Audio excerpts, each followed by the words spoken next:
যদি কোনো মানুষ, যদি কোনো ব্যক্তি মুহাম্মদ রাসূলুল্লাহর আদর্শ বাদ দিয়ে দুনিয়ার জমিনে তার নিজের জীবন পরিচালনা করে, রাজনীতি করে, সমাজ পরিচালনা করে, ব্যবসা করে, পরিবার চালায়, এমনকি ব্যক্তিগত জীবন যদি সে চালায়, আল্লাহর নবী সার্টিফিকেট দিচ্ছেন ও কিন্তু ঈমানদার না, ও বেঈমান। আর বেঈমান হলে জান্নাত যাওয়া যাবে? যাবে না।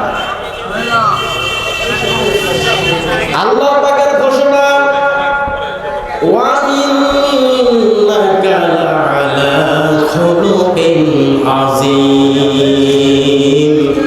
নবী হে, আপনার চরিত্র সর্বোত্তম।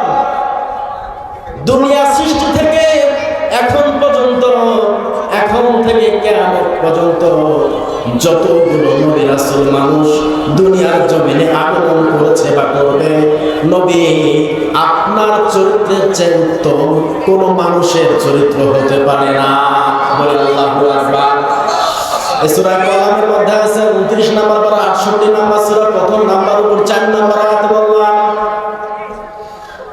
দুনিয়াতে যতগুলো মানুষ নিজেকে মানুষ হিসাবে আর মুসলমান হিসাবে পরিচয় দিতে চাইবে, তার 1 নম্বর পয়েন্টে মুহাম্মদুর রাসূলুল্লাহর আদর্শটাকে মেনে নেওয়া লাগবে। যদি আদর্শ মেনে জীবন পরিচালনা করতে না পারে, মুসলমান তো হবে না, ঈমানদার হওয়া সম্ভব না। বলে নাউযুবিল্লাহ। মুহাম্মদুর রাসূলুল্লাহর আদর্শ বাদ দিয়ে দেখা যায় দুনিয়ার জমিনে এখন অনেক মানুষ পরিচালনা করছে, যারা রাজনীতি করে। রাজনীতি হওয়া লাগবে মুহাম্মদুর রাসূলুল্লাহর নীতির অনুযায়ী, ঠিক কিনা বলেন? যারা রাজনীতি করবে ওই রাজনীতির মধ্যে দেখা লাগবে ওই নেতা কোরআন মানে কিনা, রাসূলের আদর্শ মানে কিনা। যদি ওই নেতা কোরআন মানে, রাসূলের আদর্শ মানে, তবে অনুযায়ী নিজের জীবন পরিচালনা করে আর জনগণকে পরিচালনার কথা বলে, বুঝে নেবেন ওইটাই আসল দল, সঠিক দল।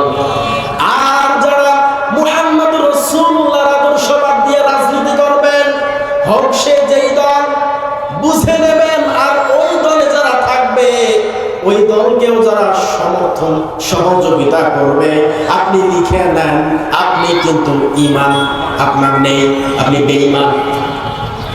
কথা বুঝছেন না? মুহাম্মদুর রাসূলুল্লাহর আদর্শ বাদ দিয়ে কোনো কিছু আপনি করতে পারবেন না। যদি করেন আপনার ঈমান নেই, বেঈমান। নতুন করে আমার ঈমান আনা লাগবে।